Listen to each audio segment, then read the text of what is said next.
శివాయ గురవే నమః. శివాయ గురవే నమః. శివాయ గురవే నమః. శ్రీమాత్రే నమః. శ్రీమాత్రే నమః. శ్రీమాత్రే నమః. శ్రీ విష్ణు రూపాయ నమః శివాయ. శ్రీ విష్ణు రూపాయ నమః శివాయ. శ్రీ విష్ణు రూపాయ నమః శివాయ.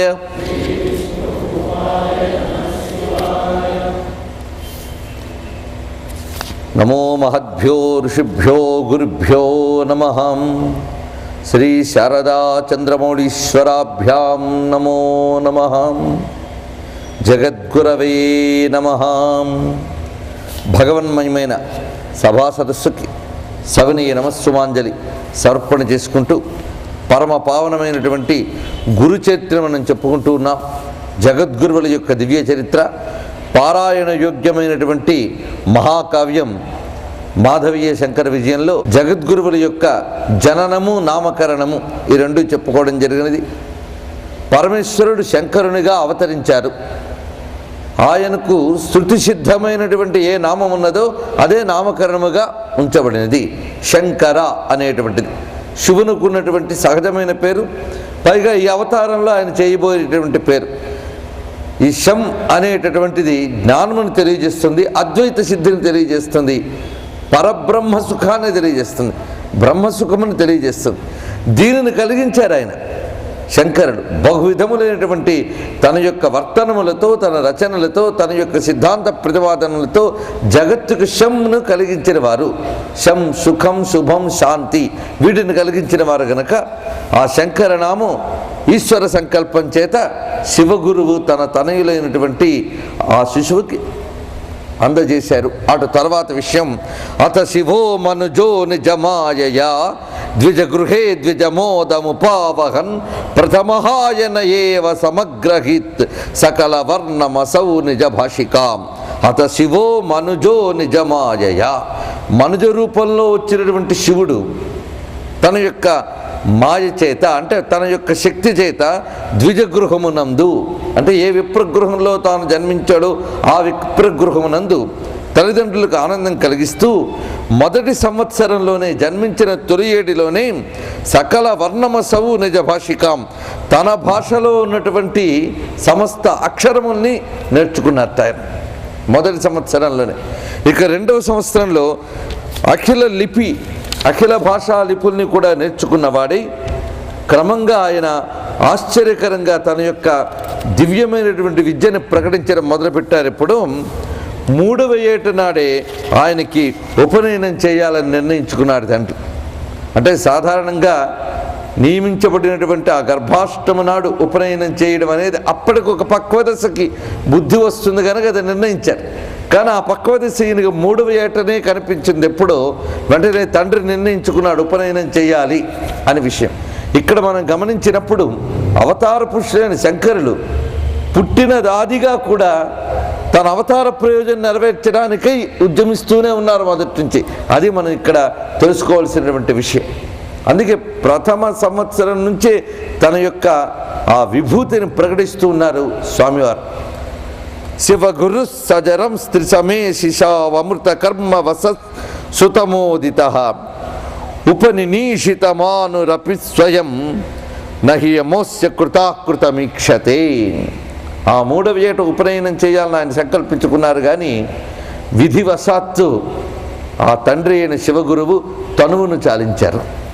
దానితో ఉపనయనం ఆగిపోయింది. ఆ సంవత్సర కాలం కూడా ఉపనయనం జరగలేదు. చేయవలసిన పైతృకర్మలన్నీ కూడా జ్ఞాతుల ద్వారా జరిపించినది ఆర్యాంబ.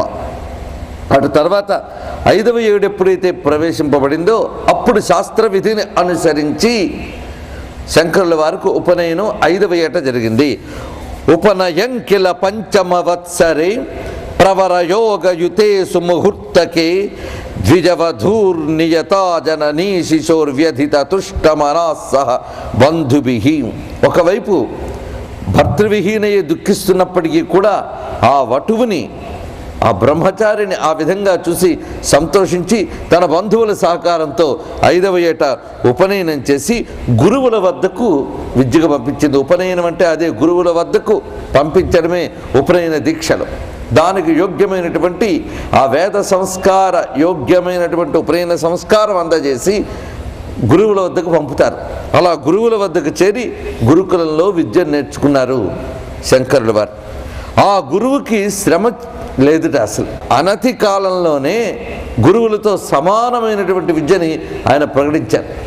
అధ్యయన శ్రమ గురువులకు లేకుండా, అంటే అధ్యాపన శ్రమ, ఆ చెప్పేటువంటి శ్రమ లేకుండానే ఆ విద్యను క్షుణ్ణంగా ఆయన నేర్చుకుని అధిజగే నిగమాంశ్చతురోపి సక్రమత ఏవ గురోషడంగకాన్ అజని విస్మితమత్ర మహామతౌ ద్విజసుతేల్పతనౌ జనతామనహాం. అల్పతనువు చూడ్డానికి, కానీ ఆశ్చర్యకరంగా ఆయన వేదముల్ని సాంగోపాంగంగా నేర్చుకున్నారట. ఇది 5 సంవత్సరం అప్పుడే ఆయన వెళ్ళి అతి త్వరలో ఇంత విద్య నేర్చుకున్నారు. ఒక్కొక్క వేద శాఖల్ని నేర్చుకోవడానికి 12 సంవత్సరాలు కష్టపడాలి. అలాంటిది చతుర్వేదములను కూడా షడంగములతో సహా, అంటే వేదములకు సాంగోపాంగ విద్య అని అంటారు. ఒట్టి వేదం నేర్చుకోకుండా దాని అంగములతో ఉపాంగములతో వేదం నేర్చుకోవాలి. వేదానికి అంగములేవి అంటే శిక్ష, వ్యాకరణ, ఛందో, నిరుక్త, జ్యోతిష, కల్పములు అంగములు. ఉపాంగములు పురాణ, న్యాయ, మీమాంసాది శాస్త్రములు. ఈ శాస్త్రములు ఈ షడంగములతో సహా వేద విద్యనంతటినీ నేర్చుకుని ఆశ్చర్యాన్ని కలిగించారు గురువులకు ఇతరులకు కూడా. క్రమంగా ద్విత్రమాస పఠనాదభవద్యస్తత్ర తత్ర గురునా సమవిద్య. కేవలం ఆయన 3 మాసముల్లోనే సకల వేదాంగములను గ్రహించి సూక్ష్మ బుద్ధితో పాఠాన్ని తాను బోధించగలిగే స్థాయికి వెళ్ళారట. ఈ విధంగా ఆయన యొక్క విద్యా ఔన్నత్యాన్ని దర్శించి ఎన్నెన్ని విద్యల్లో ఎవరెవరితో సమానంగా ఉన్నాడంటే చతుర్వేదముల యందు ఆయన బ్రహ్మదేవునితో సమానుడై, షడంగముల యందు గర్గ మహర్షితో సమానుడై, ఇక వేదార్థమును స్పష్టంగా విశదీకరించడంలో బృహస్పతితో సమానుడై, బ్రహ్మసూత్రాదుల యొక్క అర్థం చెప్పడంలో వేదవ్యాస మహర్షితో సమానుడై భాషించేట ఆ బాల్య వయస్సులోనే. ఇవి వేద విషయమైన విజ్ఞానం. ఇక ఇతర దర్శన శాస్త్రములందు ఆయన గడించిన పాండిత్యం అంతా ఇంత కాదు. అన్వీక్షి క్షైక్షితంత్రే పరిచితిరతులా కాప్యలే కాప్యలేభే పీతం పాతంజలాంభ పరమపి విదితం భట్ట ఘట్టార్థతత్వం ఎత్తై సౌక్షం తదస్యాంతరభవతమలాద్వైత విద్యా సుఖేస్మిన్ కూపేయోర్థ సతీర్థే సుపైసి వితతే హంతనాంతర్భవేత్ కిం. ఇక్కడ శంకరుల యొక్క చరిత్ర చదివేటప్పుడు మన యొక్క భారతీయ విద్యలు ఎన్నున్నాయో కూడా తెలుస్తుంది. ఇప్పుడు మన విద్యా స్వరూపాలే మనకు తెలియని పరిస్థితిలో ఉన్నాం మనం. ఏమంటే వేదాలు చదువుకున్నాడండి అంటాం. వేదం అంటేనే మనకు వేద స్వరూపమే తెలియదు మనకి. వేద మనకు అంగములు ఉపాంగములైన శాస్త్రములు కాక దర్శన శాస్త్రములని వేరే ఉన్నాయి మనకి. ఈ దర్శన శాస్త్రముల్లో వైదిక దర్శనములు, అవేదిక దర్శనములు కూడా ఉన్నాయి. చార్వాకాది అవేదిక దర్శనములు ఉన్నాయి. వైదిక దర్శనముల్లోనూ మనకి న్యాయము మొదలైన వైదిక దర్శనములు కొన్ని ఉన్నాయి. సాంఖ్యముల్లో మళ్ళీ శేశ్వర సాంఖ్యం, అనీశ్వర సాంఖ్యం అని 2 రకములు ఉన్నాయి. ఇవన్నీ దర్శనములు అంటే మన యొక్క విజ్ఞాన సంపదలు. ఇవన్నీ కూడా వాటన్నిటినీ కూడా పరిపూర్ణంగా అవలోకనం చేసుకున్నారు శంకరుల వారు. అంతేగాని చదవకుండా సిద్ధాంతం చెప్పడం కాదు. తాను దేనినైతే పూర్వపక్షం చేయదలుచుకున్నారో దానిపై పరిపూర్ణమైన పాండిత్యం కలగారు శంకరుల వారు. అది గ్రహించి దాని పూర్వపక్షం చేయగలగాలి. అందుకు అప్పటి వరకు ఉన్నటువంటి దర్శన శాస్త్రములు అన్నిటినీ కూడా ఆయన అధ్యయనం చేశారు. మనకున్న దర్శన శాస్త్రంలో కణాదుని వైశేషిక శాస్త్రము, గౌతముని న్యాయశాస్త్రము, జైమిని యొక్క పూర్వమీమాంసా శాస్త్రము ఇత్యాదులు ఉన్నాయి. ఆ జైమిని రచించినటువంటి ఆ సూత్రములకు కుమారుల భట్టు వార్తికములు రచించారు. నేను కుమారస్వామి అంశ అంటారు. ఈయన ఒక మహానుభావుడు. ఆయన చరిత్ర కూడా మనకు వస్తున్నది.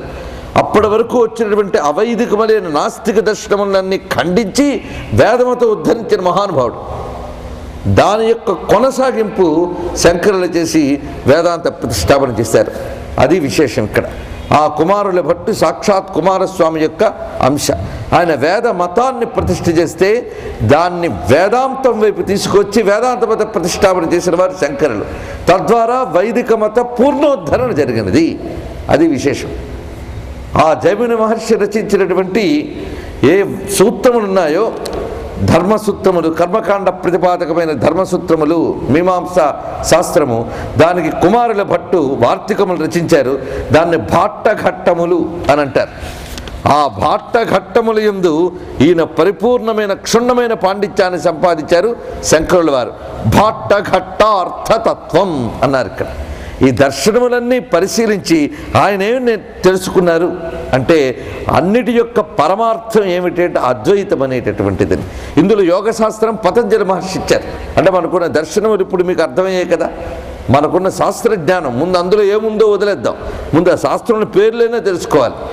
ఇటు షడంగములు చెప్పుకున్నాం, అటు ఉపాంగములు చెప్పుకున్నాం, ఇటువైపు దర్శన శాస్త్రములు, గౌతముని న్యాయశాస్త్రం, కణాదుని వైశేషిక శాస్త్రం, జైమిని యొక్క పూర్వమీమాంస శాస్త్రము, ఇక పతంజలి ఇచ్చినటువంటి యోగ శాస్త్రం. ఇవన్నీ కూడా వైదికములైనవే, అందులో సందేహం లేదు. కానీ వీటి పరమార్థం మాత్రం వేదాంతము అని తెలుసుకుని దాన్ని ప్రతిపాదించబోతున్నారు ఇప్పుడు శంకరుల వారు. దానికి సంబంధించిన దర్శన శాస్త్రమే బాదరాయణుడు అనుగ్రహించినటువంటి బ్రహ్మసూత్రములు. ఈ తత్వమంతా తెలుసుకుని ఆ బ్రహ్మ విద్య లభించిందా, ఇవన్నీ దాంట్లో భాగములే అనే విషయం చెప్పి కూపేయొట్ట సతీర్థే సుపైసి వితతే హంతనాంతర్భవేత్కిం, ఇవన్నీ అందులో చేరిపోయి అది పరిపూర్ణమైంది. అందుకే అద్వైతమైనటువంటి వేదాంత విజ్ఞానం తెలిస్తే వీటి యొక్క పరమార్థం తెలిసిపోయింది. వీటన్నిటి పరమార్థం ఇది. ఈ భావం మనకి సరిగ్గా భగవద్గీతలో కృష్ణ పరమాత్మ చెప్తారు. యావానర్థ ఉదపానే సర్వత సంప్లుతోదకే తావాన్ సర్వేషు వేదేషు బ్రాహ్మణస్య విజానత అన్నారు ఇక్కడ. ఆ బ్రహ్మ విద్యకు వెళ్ళేటప్పటికల్లా సర్వ వేద విజ్ఞానములు అందులో సమన్వయింపబడిపోయి, అందుకు ఇవన్నీ దర్శన శాస్త్రములు శంకరులు ఒప్పుకున్నప్పటికీ అవి అక్కడితో పరిపూర్ణములు కావు అని చెప్పదలుచుకున్నారు శంకరులు వారు.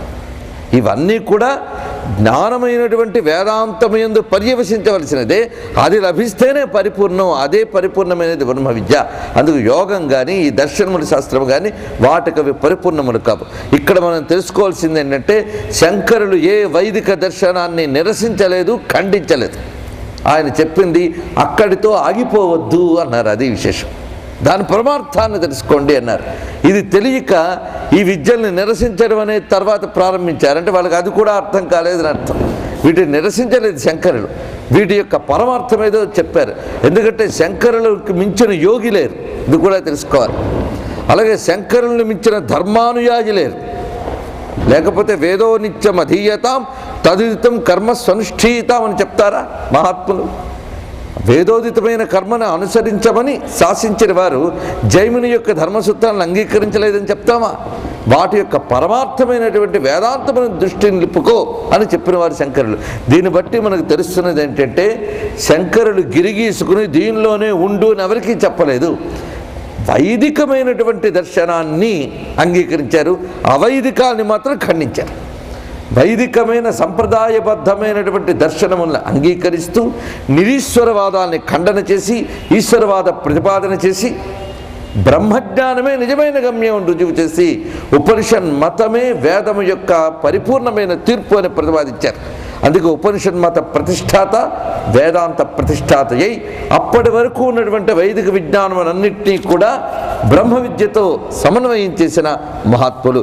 ఆ స్థితి ఆయనకి విద్యాభ్యాస దశలోనే సంప్రాప్తించినటువంటి వారు పరిపూర్ణమైన జ్ఞాన సముపేతులయ్యారు. అది చూసి గురువులు పరమానందభరితులయ్యారు, వారు ఆనందించి ఉన్నారు. అలా గురుకులంలో ఉండగా జరిగిన ఒక ఘట్టాన్ని ఇక్కడ చెప్తున్నారు. సహిజాతు గురోక్కులే వసన్ సవయోభిస్సహ భైక్షలిప్సయా భగవాన్ భవనం ద్విజన్మనో ధనహీనస్య వివేశ కస్యచిత్.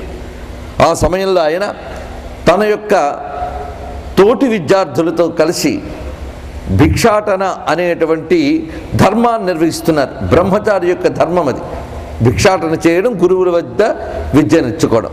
అలాంటి ధర్మ నిర్వహణ సమయంలో ఒకసారి ఆయన ఒక ద్విజ గృహస్థు ఇంటికి భిక్షకు వెళ్ళారు. వెళ్ళేటప్పటికల్లా ఆ గృహస్థు ఇంటికి కావలసిన ఆహారం సంపాదించుకోవడానికి, కష్టించడానికి ఆయన వెళ్ళారు. అది దరిద్ర గృహం. ఆ గృహం వద్దకు ఆయన భిక్షాటనకి వెళ్ళేటప్పటికీ తమవోచత తత్ర సాదరం వటువర్యం గృహిణ కుటుంబిని. ఆ ఇంటి ఇల్లాలు ఈ వటువును చూసి లేదు అనలేరు. అందులో మహాబ్రహ్మవర్చస్సుతో దీపిస్తున్నటువంటి ఆ పరమేశ్వర స్వరూపుడైనటువంటి శంకరుల్ని లేదు అనగలరా?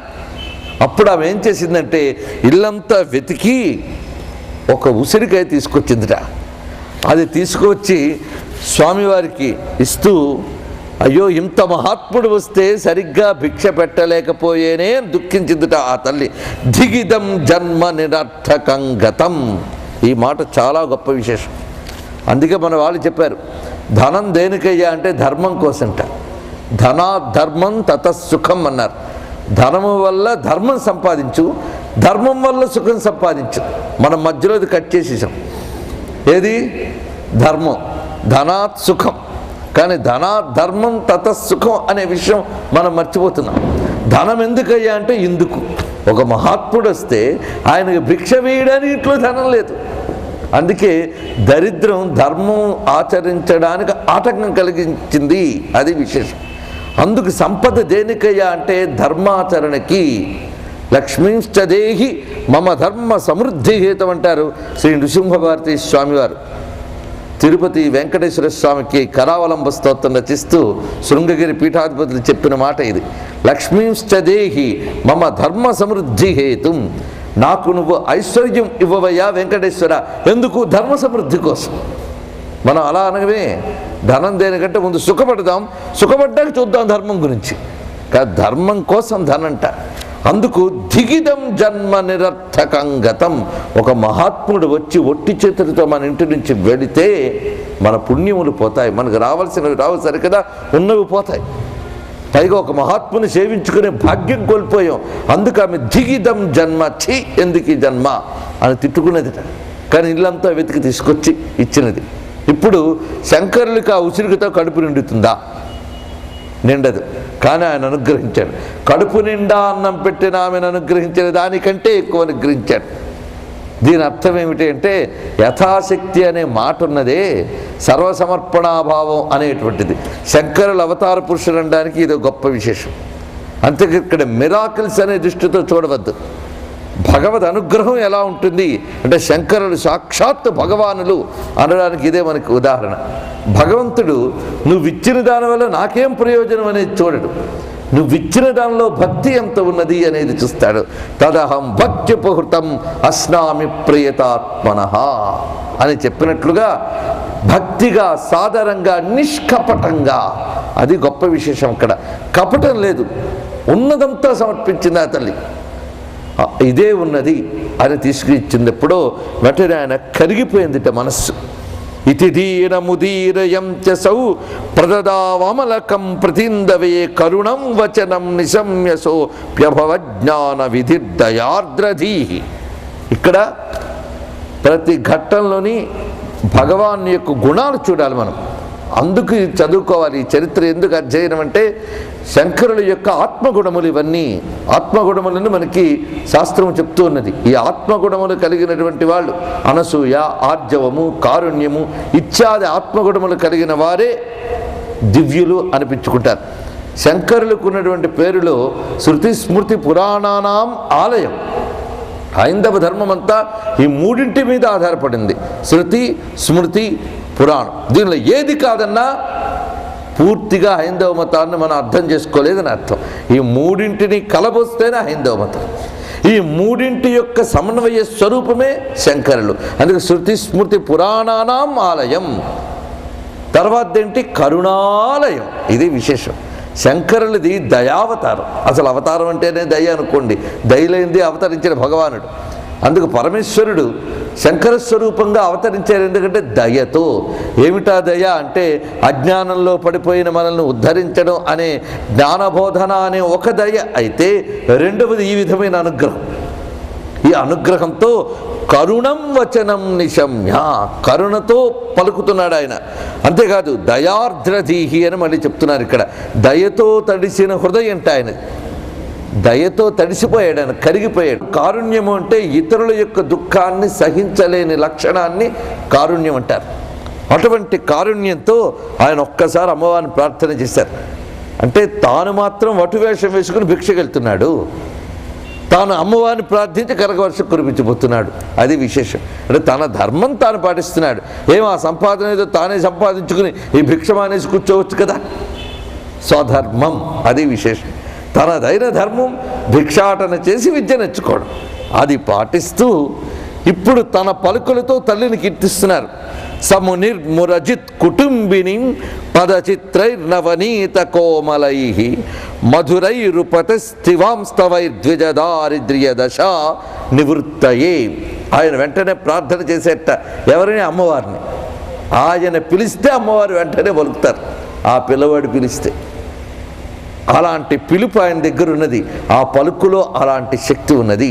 అందుకే ఏ తల్లిని పిలిచారంటే మురజిత్ కుటుంబిని. మురజిత్ అంటే మురారి, మురాసుర సంహారకుడైనటువంటి నారాయణుని యొక్క కుటుంబిని పత్ని అయిన మహాలక్ష్మి పలికింది ఆయన పలుకులకు.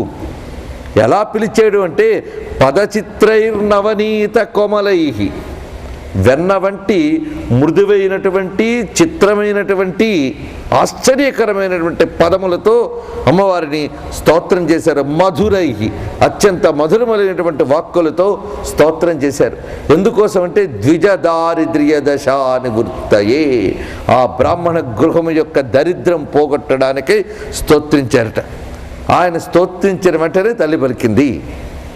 ఇక్కడ అనేకములైన మర్మములు మనకి కనిపిస్తాయి. సమర్పణ భావానికి గురువు ఇచ్చే అనుగ్రహం, పైగా అమ్మవారిని ప్రార్థన చేయగానే ఆ తల్లి వచ్చినది. ఆ స్తోత్రం పేరే కనకధారా స్తోత్రము. ఈ మాటే చాలా చెవికింపుగా వినిపిస్తుంది మనకి, కనకధార అని. శంకరులు అద్వైతం ఏ అర్థం కాకపోయినా కనకధార మాట మాత్రం బాగా అర్థమవుతుంది మనకి. శంకరులు గొప్ప విషయం అదే. జీవుల యొక్క అనేక లక్షణములు ఉంటాయి, ఒక్కొక్క జీవికి ఒక్కొక్క లక్షణం, జీవలక్షణాలు.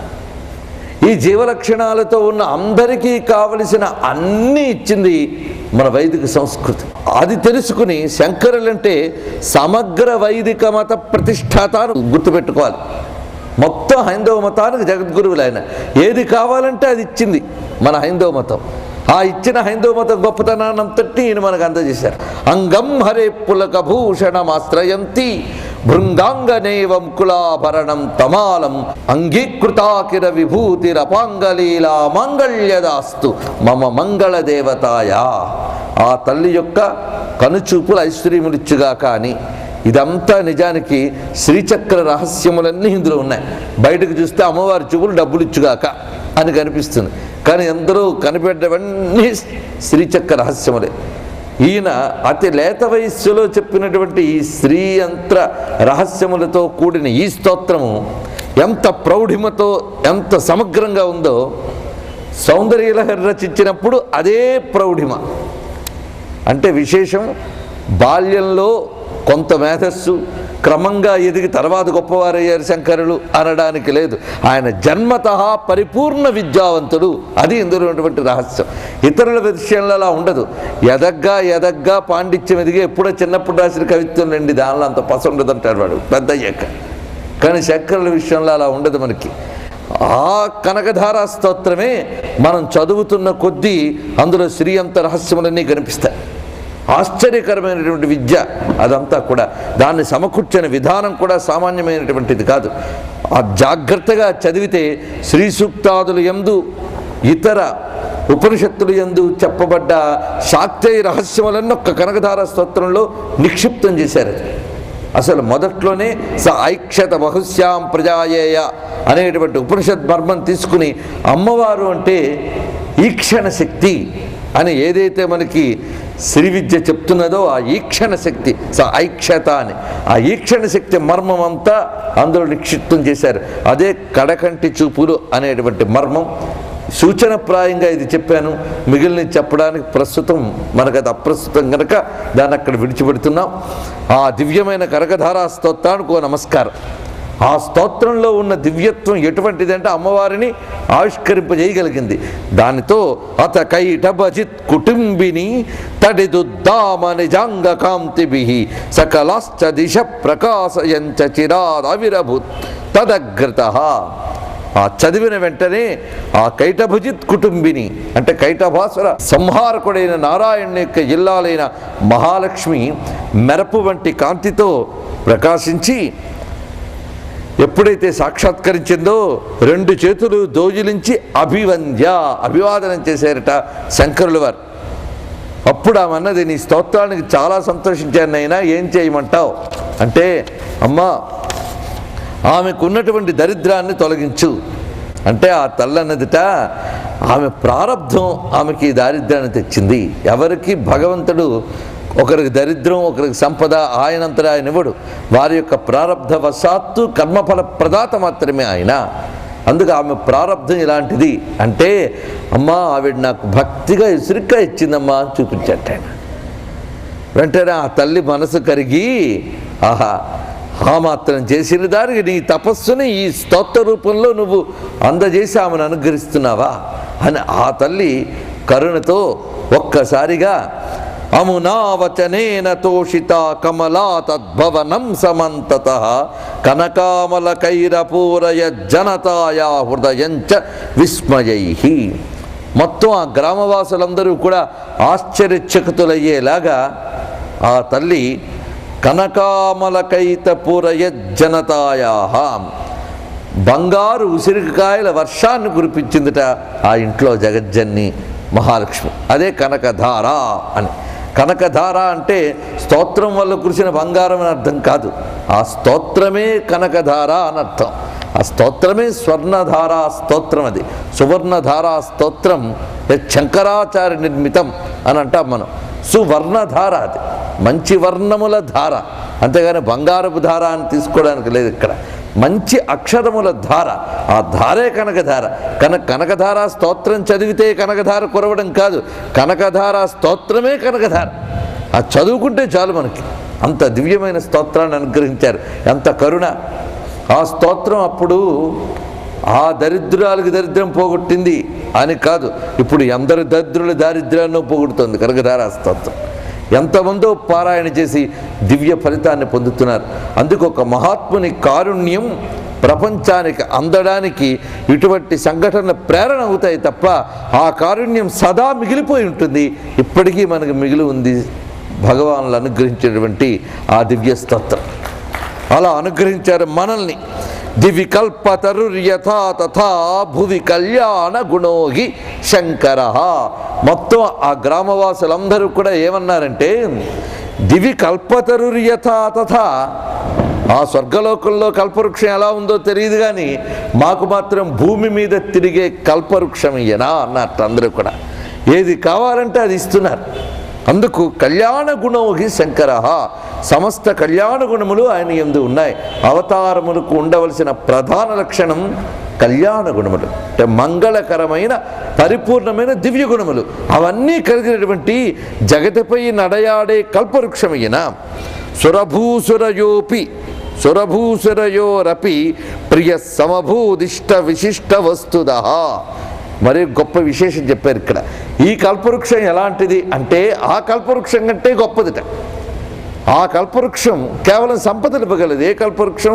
స్వర్గంలో ఉన్న కల్పవృక్షం మహా అయితే సంపదలు ఇస్తుంది, కానీ బ్రహ్మ విద్యని జ్ఞానాన్ని ఇవ్వలేదు. అది విశేషం.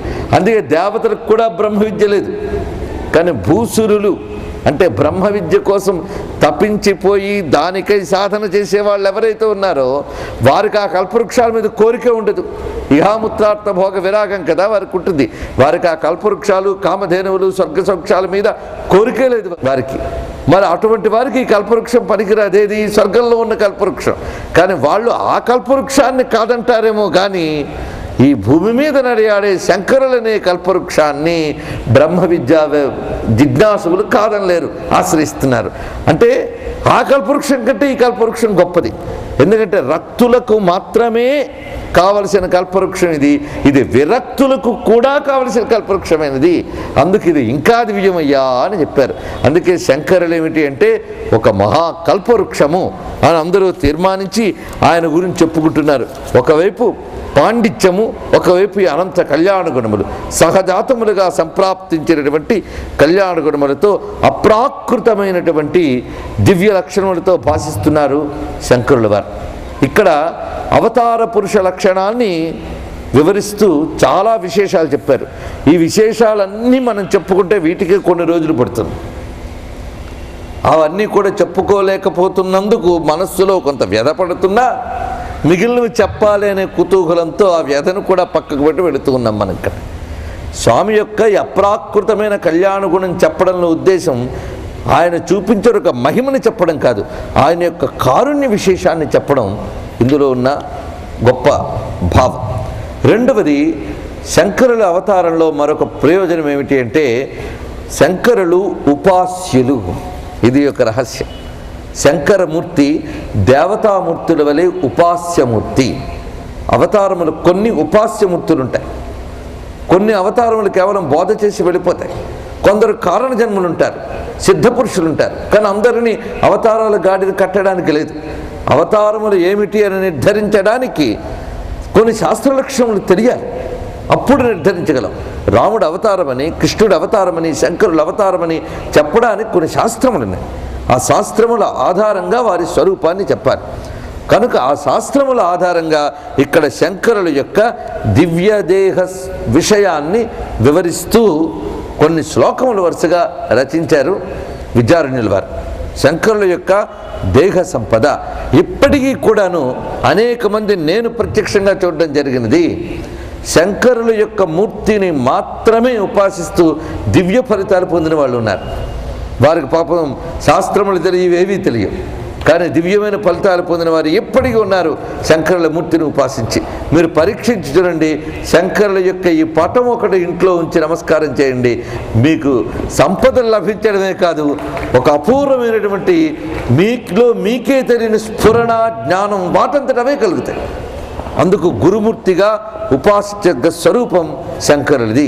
ఈ రహస్యం కొంచెం ధ్యాన దృష్టితో శంకర విజయం చదివితే తెలుస్తుంది. అందుకే శంకర విజయం కేవలం తెలుసుకోవడానికి చదివే పుస్తకంగానే కాకుండా పారాయణ యోగ్యమైన మహిమాన్విత గ్రంథం కూడా. దీనిలో శంకరుల యొక్క అప్రాకృత దివ్యదేహ లక్షణం వర్ణించబడింది. ఇది మీకు బాగా అర్థం కావాలంటే రామాయణం బాగా చదివితే ఇంకా బాగా అర్థమవుతుంది. రామాయణం వాల్మీకి రచించిన ధోరణి ఎలా ఉన్నదో శంకర విజయాన్ని మాధవాచార్యుల వారు అదే ధోరణిలో రచించారు. అందులో వాల్మీకి రాముల వారి యొక్క దివ్యదేహ లక్షణాన్ని ఎలా భాషింపజేసి అవతార పురుషుడు ఎలా ఉంటారో ప్రకటించారు.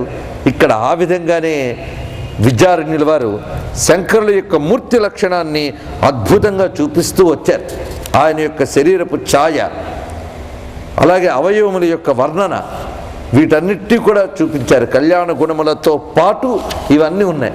శంకరులు మహా సౌందర్యవంతమైన శరీరంతో భాషించే వారిని చెప్తూ ఎన్నో ఉన్నాయి. కానీ మన ధ్యానానికి యోగ్యమైన 2-3 శ్లోకాలు ఇక్కడ మనస్సుకి మనం గ్రహించడానికి చెప్తూ ఉన్నది.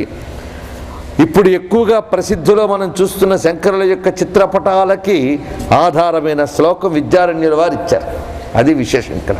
ఆ శ్లోకాన్ని ఒక్కసారి మనం తలంచుకుంటే, ఆదాయ పుస్తక వపుశ్రుతిసారమేకం ఆదాయ పుస్తక వపుశ్రుతిసారమేక హస్తేన వాదికుట తద్గత కంటకానాం ఉద్ధారమారచయతీవ విబోధ ముద్రాం ఉద్బిభ్రత నిజకరేణ పరేణ యోగి.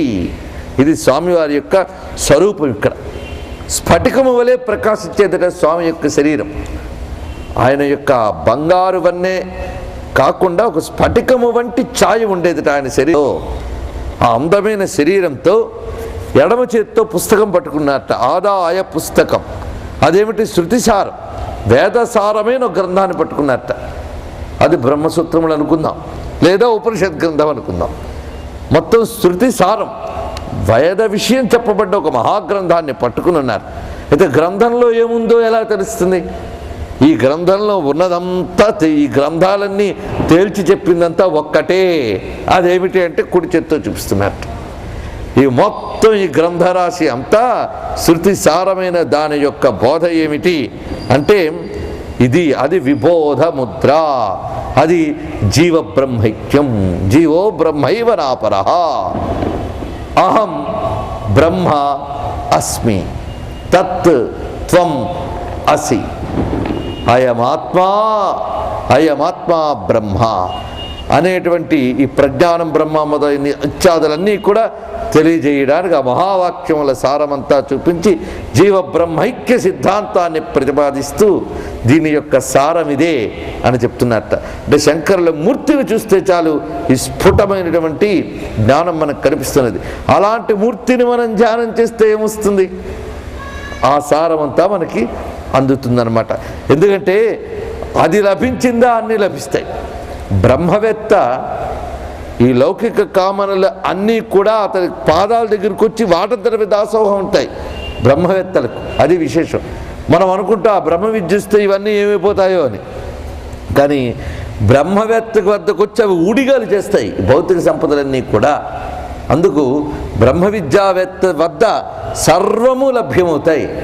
ఇందాక మనం చెప్పుకున్న యావానర్థ ఉదపాని సర్వత సంప్లుతోదిక యొక్క రహస్యం కూడా అది మనకి గురు పరంపరల్లో చూస్తే బ్రహ్మ విద్యా సంప్రదాయ కారకులు ఎవరైతే ఉన్నారో వారి యొక్క చరిత్రలో మనకు కనిపిస్తుంది. వారి సంకల్పము చేత ప్రకృతి దాసోహం అనడం మనకు కనిపిస్తుంది బ్రహ్మ విద్యా గురువుల్లో. కారణం బ్రహ్మ విద్య అన్నీ ఇవ్వగలదు. అందుకు బ్రహ్మ విద్యా స్వరూపులుగా భాషిస్తున్నటువంటి ఈ శంకరుల యొక్క ఆ దివ్యమూర్తి భావనలో మనం వెళితే ఆయన గురించి మరి యొక్క 2 శ్లోకాలు చెప్తున్నారు విద్యారణ్యుల వారు. అదేమిటి అంటే అసౌ శంభుర్లీలావపురితి భృశం సుందర ఇతి ద్వయం సంప్రత్యేత జనమనసి సిద్ధంచ సుగమం యదంత పశ్యంత కరణమదశీయం నిరుపమం తృణీకుర్వంచేతే సుషమమపి కామం సుమతయః. శంకరుల యొక్క రూపం ఎలాంటిదంటే మన్మథుడిని కూడా గడ్డివరకలా తీసేస్తుందట. అటువంటి అందమైన రూపం ఆయన దగ్గర. ఈ మన్మథుడిని కూడా గడ్డిపరగలా తీసేస్తుందంటే అర్థం కోటి మన్మథులైన సాటిరాని సొగసు అని వర్ణించారు త్యాగరాజ స్వామి వారు రాముని గురించి వర్ణించినప్పుడు. అలాగే ఈయన స్వరూపం కూడా మన్మథుడిని తృణీకరించుతుంది అంటే అర్థం ఈయన ఆ స్వరూపంలో కామాది అరిషడ్వర్గాల్ని జయించాడు అని అర్థం. జితేంద్రియుడు అని చెప్పడం ఒకటి అర్థం. అలాగే మన్మథుడిని తృణీకరించిన వాళ్ళు కూడా ఈయన సౌందర్యానికి ఆకర్షితులవుతున్నారట. కారణం ఏంటంటే ఇది జ్ఞానమయమైనటువంటి స్వరూపం గనుక కామాది వికారములు లేని వారు శుద్ధ జ్ఞానమునికి ఈయన్ని ఆశ్రయిస్తున్నారు. అది విశేషం. అందుకు మన్మథుని తృణీకరించిన వాడు ఎవరు? నిజానికి పరమేశ్వరుడు ఒక్కడే. ఆయన మన్మథుడిని భస్మీపటలం చేసినటువంటి పరమేశ్వరుడు. అందుకు ఆయన కామచేత. ఏ విధంగా కామచేత? జ్ఞానము చేత కామచేత. ఎలాగూను జ్ఞాని కామచేత. జ్ఞానుల్లో పరమమైనటువంటి జ్ఞాని పరమేశ్వరుడే, సర్వజ్ఞుడు ఆయన. ఆయన స్వరూపం ఈయన గనుక ఈయన జ్ఞానము చేత కామచేత, సౌందర్యం చేత కూడా కామచేత. ఈ రెండిటి చేత కూడా కామచేత అయిన శివుడే ఈయన అని అందరికీ తేలిపోయింది. అది విశేషం ఇక్కడ చెప్పారు.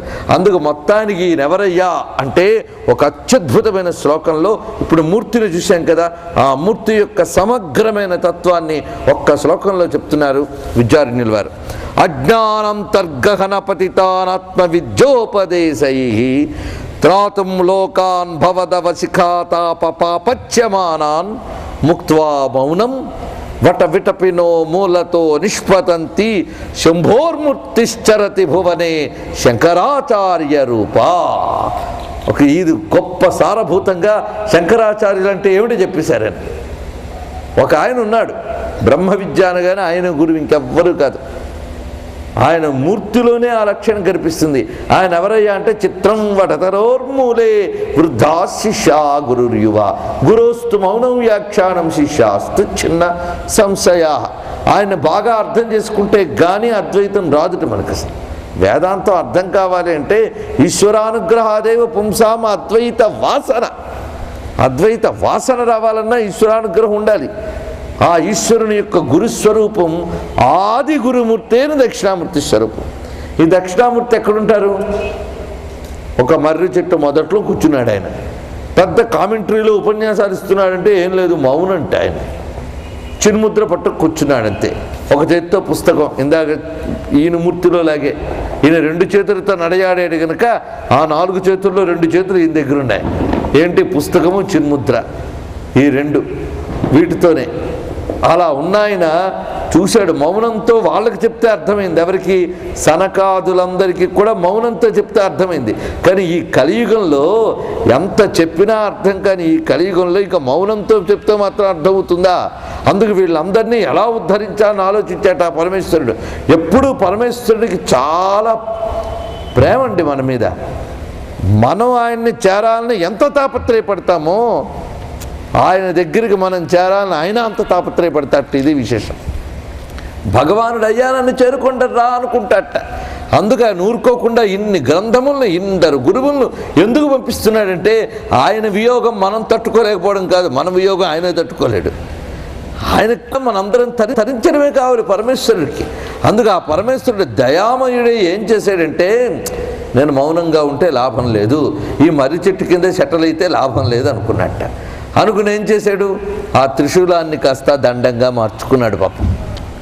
మార్చుకుని ఆ చిన్ముద్ర, ఆ పుస్తకం అలాగే పట్టుకుని వచ్చేసాడు. అంతేకాదు ఆ 2 వదలకుండా తెచ్చుకున్నాడు. కానీ మౌనం వదిలేసాట. మౌనం వదిలి అద్భుతమైన పలుకులతో దిగాడు.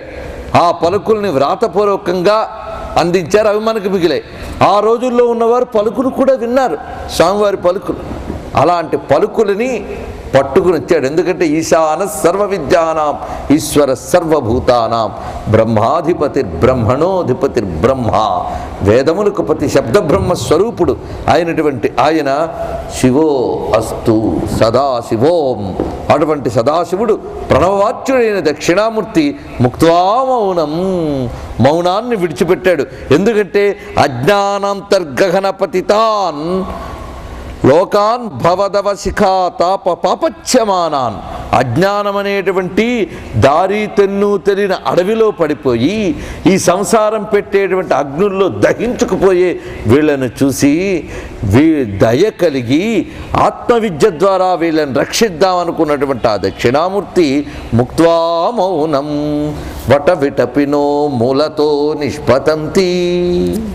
ఆ మౌనాన్ని విడిచిపెట్టి, ఆ మర్రి చెట్టు మొదలను విడిచిపెట్టి శంభోర్మూర్తిశ్చరతి భువనే, ఆ శంభుని యొక్క మూర్తి భూమి మీద తిరగడానికి వచ్చిందిట. అదే శంకరాచార్య రూప. శంకరాచార్య రూపంతో వచ్చిందయ్యా దక్షిణామూర్తి స్వరూపం. ఆయన స్టాటిక్, ఈయన డైనమిక్. అది విశేషం.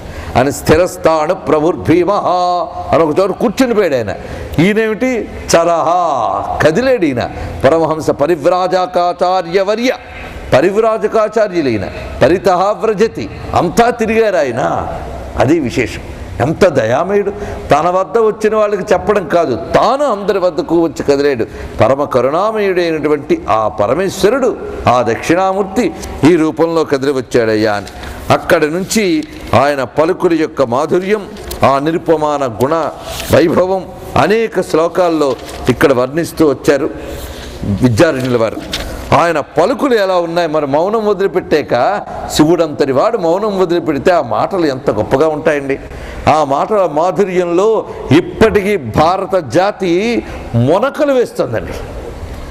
ఒకవైపు భాష్యం చదువుకుని ఆహా ఎంత సూటిగా, ఎంత సరళంగా, ఏమాత్రం అస్పష్టత లేకుండా చెప్పారనిపిస్తుంది.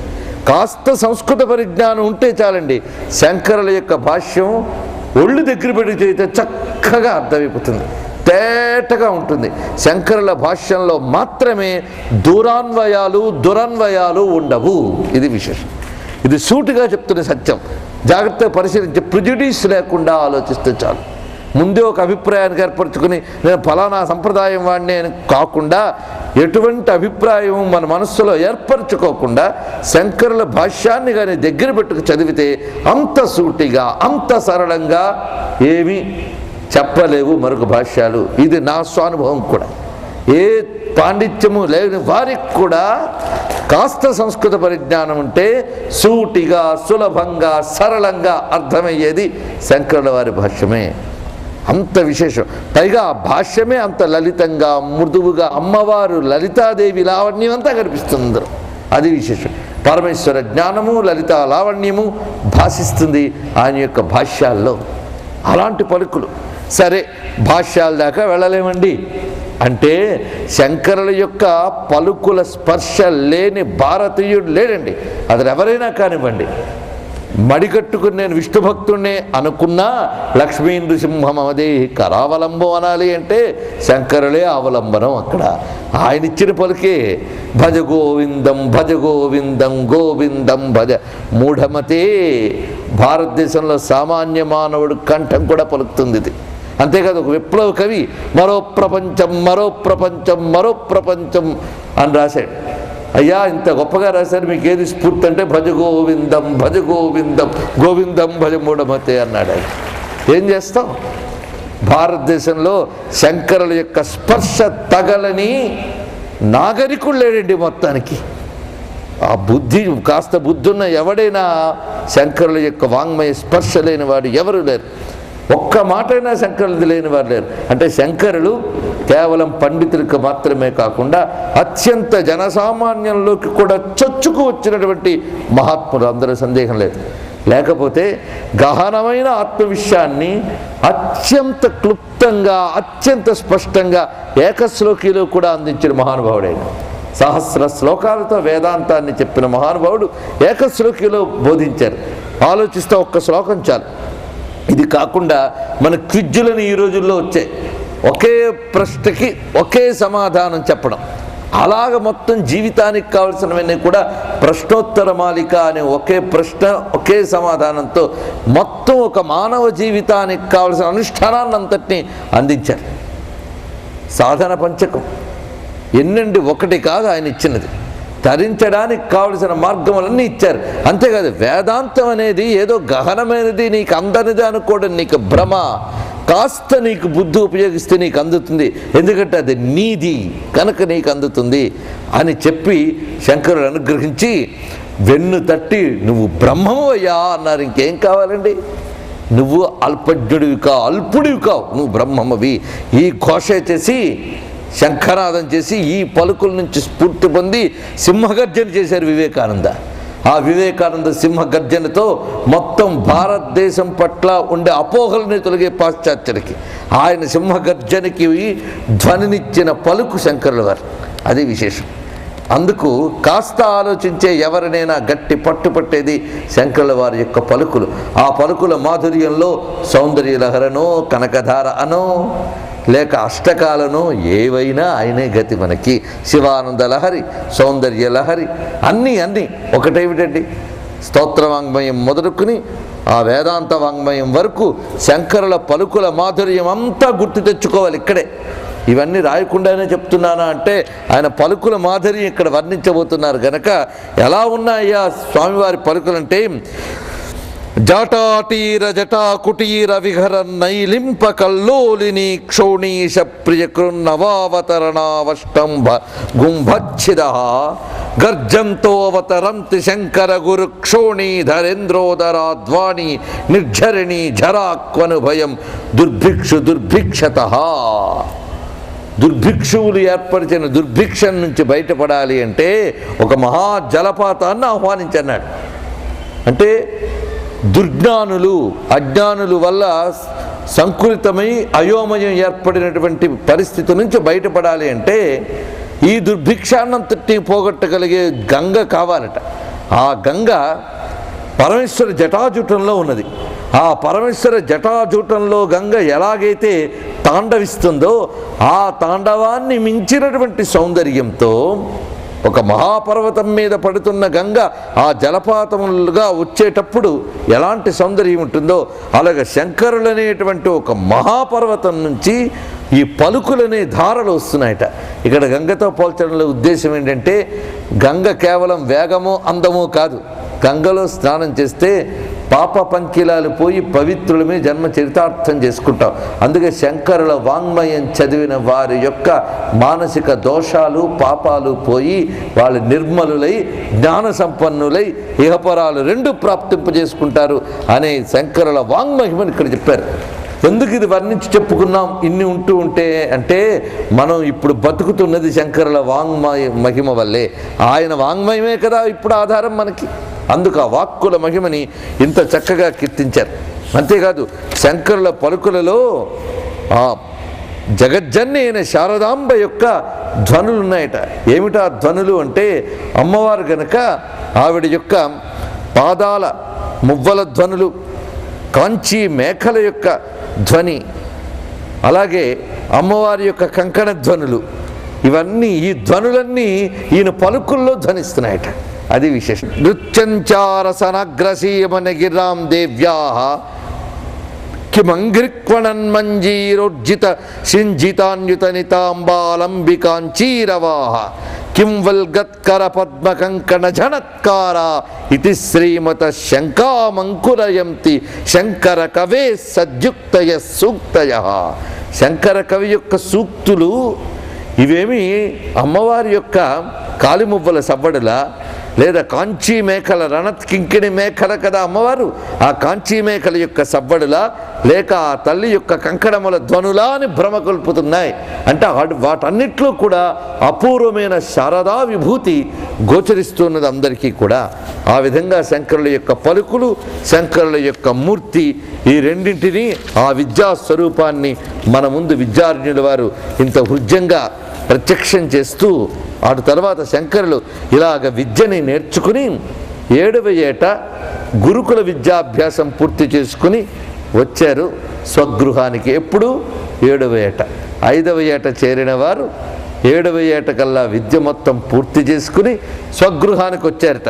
ఇది సప్తమహాయనేఖిల శృతి పారంగతాం గతో వటు పరివృత్య గురోకులాద్గృహే జననీం పరిత్యచరన్ మహాయస. ఇక్కడ శంకరుల యొక్క స్వధర్మ నిర్వహణ అనేది మనం చూడాలి.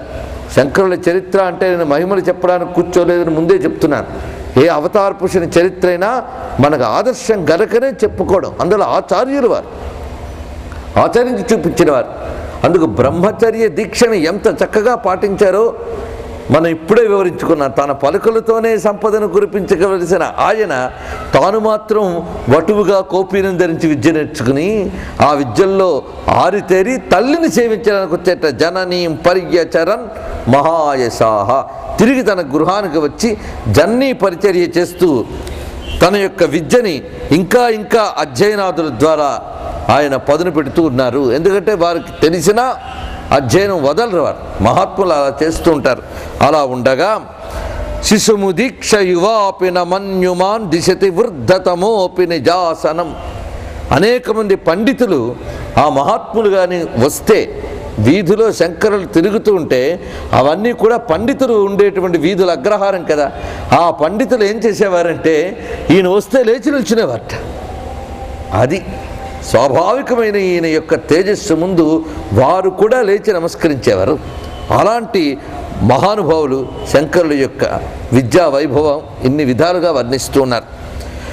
మృదువచశ్చరితం కుశలాం మతిం వపురనుత్తమమాస్పదమోజసాం సకలమేతదుదీక్ష సుతస్య సా సుఖమవాప నిరర్గళం అంబికా. అమ్మకు అంతకన్నా కావలసిందే ఉంది. ఇంత సార్థకమైనటువంటి పుత్రుడు ఉండగానే ఆ తల్లి చాలా ఆనందించింది. చక్కటి పలుకులున్నవాడు, పైగా ఆ మాటల్లో ఎక్కడ అవినయం లేదు. ఇంత విద్య ఉన్నప్పటికీ వినయ సంపన్నుడే, మృదువైన స్వభావం కలిగిన వాడు, చక్కని శరీర సంపత్తి కలిగిన వాడు, పలువురి చేత గౌరవింపబడుతున్నాడు. ఊళ్ళో అందరూ కూడా గౌరవిస్తూ ఉండగా ఆ తల్లి ఆనందించింది. ఇలాగ తల్లిని ఆనందింపజేశాడు తన యొక్క ఈ వైభవం చేత. వాడు తర్వాత ఒకసారి తల్లి వయస్సు పెరుగుతున్న కారణంగా జాతు మంద గమనస్య హిమాత స్నాతు మంబు నిధిగాం ప్రతియాత హాతపొగ్ర కిరణేర విబింబే సాతపకృశతనుర్విలలంబే. ఒకసారి అమ్మ స్నానానికి పూర్ణానదికి వెళ్ళిన తల్లి రావడం ఆలస్యమైంది. తల్లి అప్పుడు ఎందువల్ల ఆలస్యమైంది అని ఈయన వెళ్ళి తెలుసుకుంటే వయస్సు కారణంగా కృషించి ఉన్న ఆమె తీవ్రమైనటువంటి సూర్యతాపం చేత స్నానం చేసి తిరిగి ఇంటికి రాలేక అలస అక్కడ ఉన్నదిట. అప్పుడు ఆ తల్లిని ఈయన జాగ్రత్తగా తీసుకువస్తూ ఆ నదిని ప్రార్థన చేశారు. అమ్మ రోజు స్నానం కోసం నీ దాకా రాలేకపోతుంది, నువ్వే మా ఇంటి దాకా రాకూడదా అని అడిగారట. ఎవరిని? నదిని. ఎంత శక్తి సంపన్నులో చూడండి. ఇక్కడ ప్రకృతిని, తల్లిని అనుగ్రహించమని ప్రార్థించారు. అప్పుడు రేపు పొద్దున్న వస్తాలే అందుట ఆవిడ. ఎవరు? పూర్ణానదీమ తల్లి రేపు పొద్దున్న వస్తానులే అన్నదిట. ఆ పూర్ణానదిని అద్భుతమైన వాక్కులతో స్తోత్రం చేశారు శంకరుల వారు. ఇక్కడ శంకరులు రచించే నదీ స్తోత్రాలు మనకు కొన్ని లభిస్తాయి. శంకరుల వాంగ్మయంపై చాలా పరిశోధన జరగవలసి అవసరం ఉంది. అనేక రహస్యములు ఉన్నాయి ఆయన రచనల్లో. ఆయన యమున, గంగా మొదలైన నదులపై కూడా స్తోత్రములు రచించారు. ఉదయాన్నే ఆ తల్లి కదిలి ప్రాతరేవ సమలోకతలోక శీతవాత హుత శీకరపూత, సూర్యుడు ఉదయించకముందే చల్లనేటువంటి తన జల్లులు వెదజల్లుతూ మార్గం మార్చుకుని నూతనామివ ధునిం ప్రవహింతీం మాధవస్య సమయాసదనం తాం, విష్ణు భగవాన్ని సేవించడానికి గంగానది కదిలి వచ్చినట్లుగా కదిలి వచ్చిందిట ఆ తల్లి పూర్ణానదీమ తల్లి. కొత్త ప్రవాహం ఏదైనా దిగి వస్తున్నదా అనుకున్నట్టు ఊళ్ళో వాళ్ళందరూ భగీరథుని కోసం గంగమ్మ వచ్చినట్లుగా వచ్చింది పూర్ణానది వీరి ఇంటి వైపు ఆశ్చర్యకరంగా. ఇదొకటి స్వామి యొక్క మాతృభక్తికి ఉదాహరణ, జగన్మాతృభక్తికి ఉదాహరణ, ప్రకృతిని సైతం స్పందింపజేయగలిగేటువంటి ఈశ్వర చైతన్యానికి ఉదాహరణ. ఈ విధంగా పూర్ణానదిని తమ ఇంటివైపు తల్లికి అనుకూలత కోసం తెచ్చేటువంటి మహానుభావుడు. ఈయన యొక్క చరిత్ర, పాండిత్యము ఇవన్నీ తెలుసుకుని కేరళ రాజు అయినటువంటి రాజశేఖరుడు ఈయన దర్శనం చేయాలనుకున్నాడు. కానీ రాచరికపు మర్యాదలకు ఉంటాయి కదా ప్రోటోకాల్, అందుకోసం ఈ పండితుడిని ముందు ఆహ్వానించారట. ఆ ఆహ్వానానికి గాను యోగ్యులైన మంత్రుల్ని పంపించారు ఆయన. ఆ మంత్రుల్ని ఏనుగులు మొదలైన బలగముతో సహా పంపించి ఈయన వద్దకు ఆహ్వానాన్ని అందజేశారు. ఆ ఏనుగులను తీసుకొచ్చి ఆ మంత్రి, అయ్యా రాజుగారు మీ యొక్క పాండిత్యం గురించి, ప్రభావముల గురించి విన్నారు. స్వయంగా ఆయన కవి, అది విశేషం. అంతేగాని ఎవరు గొప్ప పండితుడినట్ట నేను రాజుని అనుకో సాలువ వేసేద్దాం అందరు పిలవలేదు. ఆయన స్వయంగా పండితుడు. విద్వానేవ విజానాతి విద్వజ్జన పరిశ్రమం అని చెప్పినట్లుగా ఎవరు విద్వాంసులో తెలియగలిగేవాడు మరొక విద్వాంసులై ఉండాలి. అలాంటి చక్రవర్తులు పాలించే వాళ్ళు మనల్ని, విద్యావంతులు విద్వాంసులు పాలించిన భూమి ప్రారంధం ఇంకోలా ఉంది, ప్రస్తుతం వదిలిపెడదా.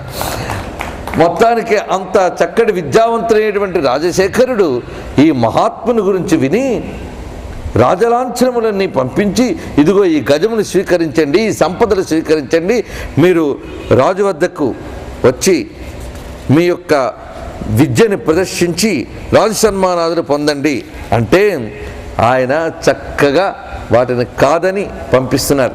ఇక్కడ కూడా స్వధర్మం గురించి చక్కగా చెప్తారు. నాకెందుకయ్యా ఈ ఏనుగులు అవన్నీ, వాటిని మేపుకుంటూ కూర్చుంటే నా అనుష్ఠానం ఏమవుతుంది, నేనేమిటి, నా ధర్మం ఏమిటి, ఇది ఎప్పుడు తెలుసుకోవాలి. ఒక సంపద వచ్చినప్పుడు ఆ సంపద నా ధర్మానికి ఎంత మేరకు సహకరిస్తుంది ఇది ముందు తెలుసుకోవాలి. మనం ధర్మం తర్వాత ముందు సంపద చూసుకుందాం. అందుకే కదండి ఈరోజు సంపద కోసం అవసరమైతే మన సంధ్య కూడా మానేస్తాం. స్వధర్మం అంతా పక్కన పెట్టేసి ముందు సంపద తెచ్చుకుందాం, ఎప్పుడో వృద్ధాప్యంలో లేవలని చూసారా, కూర్చోవడానికి కూడా మనకు అవస్థలు, కీళ్ళు కాళ్ళు, అప్పుడు కూర్చుంటాం ధర్మం కోసం, ఏం ప్రయోజనం లేదు, ఫలించదు. అందుకు ఎప్పుడైనా సరే స్వధర్మానికి సహకరించేదే ధనం, కానీ స్వధర్మాన్ని అటకెక్కించే ధనం కాదు, దానివల్ల ప్రయోజనం లేదు. ఈ రోజుకు ఇంతటితో స్వస్తి. సర్వం శ్రీ జగద్గురు చరణారవిందార్పణమస్తు. శివాయ గురవే నమః. శివాయ గురవే నమః. శివాయ గురవే నమః.